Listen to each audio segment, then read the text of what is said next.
आज ही Doubtnut app download करें। Doubtnut पर होगा अब आपके सभी मैथ्स, केमिस्ट्री, फिजिक्स और बायोलॉजी डाउट्स का सफाया। बस अपने क्वेश्चन की फोटो खींचो, उसे क्रॉप करो और तुरंत वीडियो सोल्यूशन पाओ।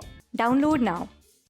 अब हम बात करते हैं ग्रुप 16 के ट्राईऑक्साइड्स की। ओके, अगर हम उनके जनरल फॉर्मूले की बात करें तो उनका जनरल जो फॉर्मूला है वो होगा EO3।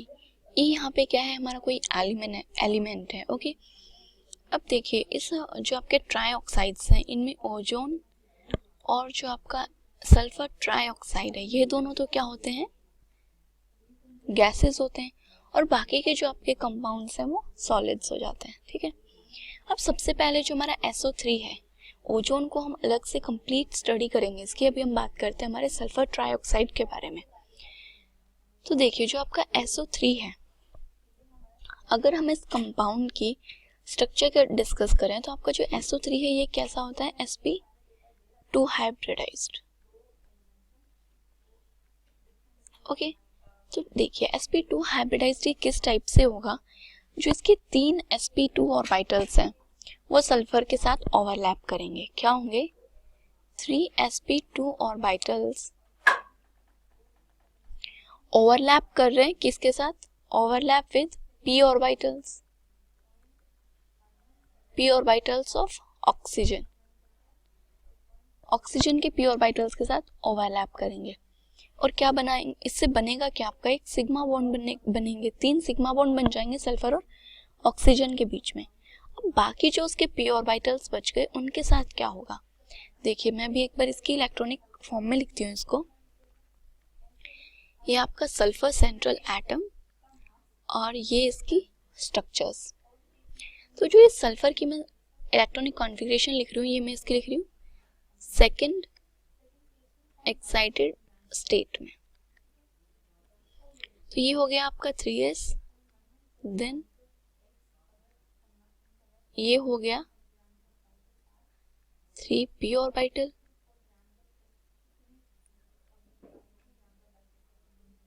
और ये हो गया आपका 3d ऑर्बिटल। तो अब 3d ऑर्बिटल में आपके 2 एक्साइटेड ग्रुप्स प्रेजेंट हैं। ओके, तो देखिए यहां से ये तो आपका sp2 हाइब्रिडाइजेशन में इन्वॉल्व हो गया। ओके, अब ये जो बाकी के आपके 3 ऑर्बिटल्स बचे हैं ये क्या बनाएंगे, आपके मल्टीपल बॉन्ड्स। ओके, अब इनको ओवरलैपिंग किसके साथ करनी है, ऑक्सीजन के साथ। यही साइड एटम्स है, ये तो सेंट्रल एटम है। तो ऑक्सीजन की आपकी कॉन्फ़िगरेशन क्या होती है, ये हो गया 2s और ये हो गया आपका 2p, राइट। तो ये आपका क्या हो गया यहाँ पे, ऑक्सीजन का 2p ऑर्बिटल। तो अभी ऑक्सीजन के 2p ऑर्बिटल्स के साथ ओवरलैप करेंगे। अब ऑक्सीजन का जो एक इलेक्ट्रॉन है ये तो बनाएगा सिग्मा बॉन्ड, और ये वाला जो इलेक्ट्रॉन है ये पाई बॉन्ड में ओवरलैप करेगा सल्फर के एटम के साथ। तो देखिए ये वाला जो सल्फर का एटम है ये तो बनाएगा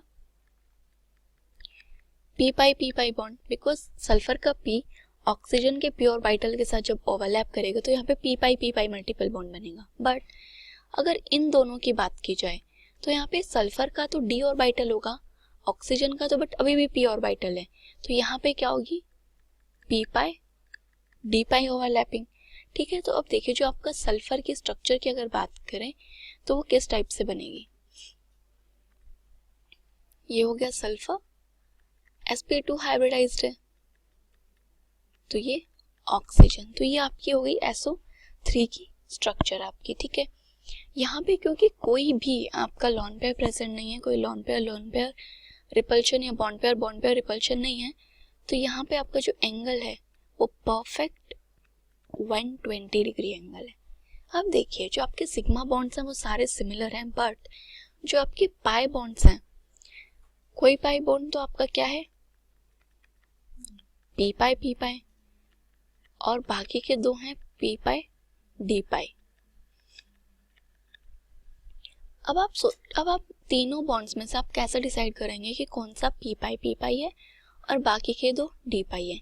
तो ये आपका रेजोनेटिंग स्ट्रक्चर का काम करेगा। यहाँ पे हम इसकी जो तीनों की तीनों जो कैनोनिकल स्ट्रक्चर्स बनाएंगे वो कैसी होंगे, अभी आपका ये p पाई था, अब हम क्या कर देंगे, इसको चेंज कर देंगे, ये वाला आपका क्या हो गया, पी पाई, बाकी दोनों हैं आपके डी पाई, पी पाई, ये दोनों तो ठीक है। नेक्स्ट आपकी जो स्ट्रक्चर बनेगी वो कैसी हो जाएगी, ये हो गया आपका पी पाई और ये दोनों डी पाई पी पाई। तो जो आपके सल्फर ऑक्सीजन की जो बॉन्ड लेंथ है वो तीनों ही बॉन्ड लेंथ आपकी इक्वल होती है, और वो होती है आपकी बॉन्ड लेंथ क्या होती है इसकी 142 पिकोमीटर। तो ये तो हो गई हमारे SO3 मॉलिक्यूल की स्ट्रक्चर। अब देखिए जो हमारे SO3 मॉलिक्यूल्स है, हमने अभी आपको बताया कि ये क्या है, ये गैस है, राइट। और जो आपके गैशियस मॉलिक्यूल्स होते हैं वो इतने ज़्यादा क्या नहीं हो पाते हैं, उनकी जो वंडरवॉल फोर्सेस होती है वो क्या होती है, वीक होती है, क्योंकि मॉलिक्यूल्स जो है आपके वो बहुत दूर दूर होते हैं, और दूर दूर इसी वजह से होते हैं क्योंकि उनकी जो वंडरवॉल फोर्स ऑफ अट्रैक्शन है वो क्या होती है, उनमें वीक होती है।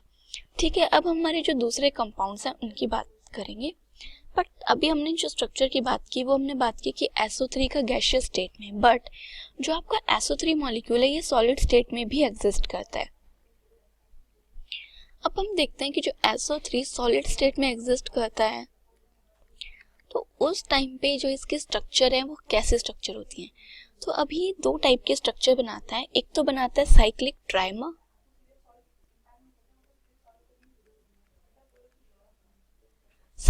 ट्राइमर, ठीक है, और एक स्ट्रक्चर बनाता है लीनियर चेन। अब देखिए हम इसकी ये दोनों स्ट्रक्चर्स देख लेते हैं कैसे कैसे बनती हैं। सबसे पहले बात करते हैं साइक्लिक ट्राइमर की। तो जो साइक्लिक ट्राइमर की स्ट्रक्चर बनती है वो इसकी कुछ जो हमारी बेंजीन की स्ट्रक्चर होती है काइंड ऑफ वैसी स्ट्रक्चर होती है। ये हो गया आपके दो सल्फर और ये ऑक्सीजन। अब जो सल्फर हैं इनसे दो ऑक्सीजन डबली बॉन्डेड है,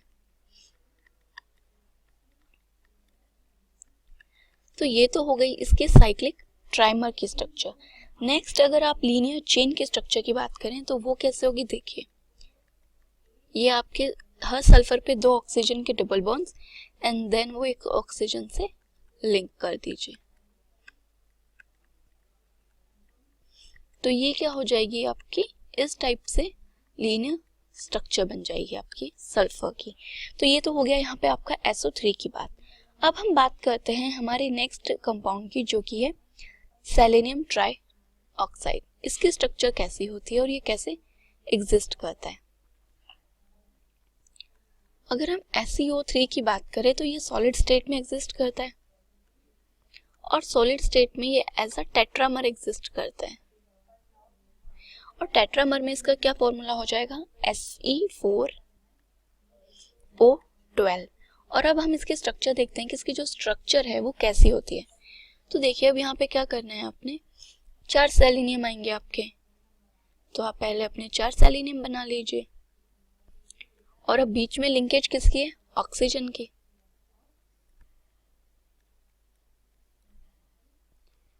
तो ये होती है आपकी इस टाइप से स्ट्रक्चर फॉर्म कर जाती है, ठीक है, और ये double bond oxygen.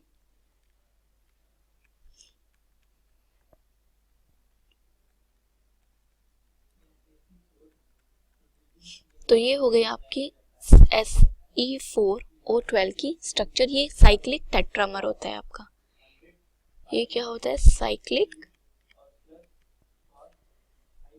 Tetramer. Okay, तो ये आपके सारे कंपाउंड्स हो गए। बाकी अगर आपके TeO3 की बात करें, टेलुरियम ऑक्साइड की, तो अगर इसके स्ट्रक्चर की बात करें तो ये एक नेटवर्क स्ट्रक्चर होता है इसका। इसके स्ट्रक्चर हम बना नहीं पाएंगे, वैसे बता देती हूँ मैं आपका, इसका नेटवर्क स्ट्रक्चर होता है 3D टाइप की स्ट्रक्चर होती है, और इसमें जो आपके टेलुरियम O6 जो ये कंपाउंड्स होते हैं ये ऑक्टाहेड्रल शेयर करते हैं इसके सारे वर्टिसेस। ओके, तो इसके कुछ इस टाइप के स्ट्रक्चर होती है। और हमारे जितने भी ट्राई ऑक्साइड्स हैं ये सारे के सारे हमारे जो ट्राई ऑक्साइड है ये क्या होते हैं आपके एसिडिक इन नेचर होते हैं, एसिडिक इन नेचर, ठीक है। अब देखिए जब ये ट्राई ऑक्साइड्स आपके वाटर मॉलिक्यूल के साथ जब रिएक्ट करते हैं तो इनसे कौन कौन से एसिड्स फॉर्म होते हैं एक बार वो देख लेते हैं अब हम। तो जो SO3 की जब आप रिएक्शन कराएंगे वाटर मॉलिक्यूल के साथ तो ये बनाता है सल्फ्यूरिक एसिड H2SO4, ये हो गया सल्फ्यूरिक एसिड। ओके, नेक्स्ट क्या है आपका सेलेनियम ऑक्साइड। इसके रिएक्शन जब आप वाटर मॉलिक्यूल के साथ कराएंगे तो ये क्या बनेगा, सेलेनिक एसिड H2SeO4। ये हो गया सेलेनिक एसिड। नेक्स्ट अगर आपके टेलुरियम ऑक्साइड की बात करें, जब ये वाटर के साथ रिएक्ट करेगा तो ये बनेगा टेलुरिक एसिड, तो ये होता है H6TeO6। तो ये क्या हो गया, टेलुरिक एसिड। तो जब ये इनका एसिडिक नेचर होता है, जब ये वाटर मॉलिक्यूल के साथ रिएक्ट करते हैं तो इस टाइप के कंपाउंड्स कर जाते हैं। और आपको पता है कि जब हम डाउनवर्ड एक ग्रुप में डाउनवर्ड डायरेक्शन में मूव करते हैं तो जो आपका एसिडिक करेक्टर है वो क्या होता है, इंक्रीज होता है, और basic character acidic character decrease होता है और बेसिक करेक्टर इंक्रीज होता है। तो इस टाइप से जो ये आपके ट्राईऑक्साइड्स हैं, ये जो वाटर मॉलिक्यूल के साथ रिएक्ट करते हैं तो डिफरेंट डिफरेंट एसिड्स फॉर्म करते हैं। क्लास 6 से 12 से लेके नीट, IIT, JEE मेंस और एडवांस के लेवल तक 10 मिलियन से ज्यादा स्टूडेंट्स का भरोसा। आज ही डाउनलोड करें डाउटनेट ऐप या व्हाट्सएप कीजिए अपने डाउट्स 8400 400 400 पर।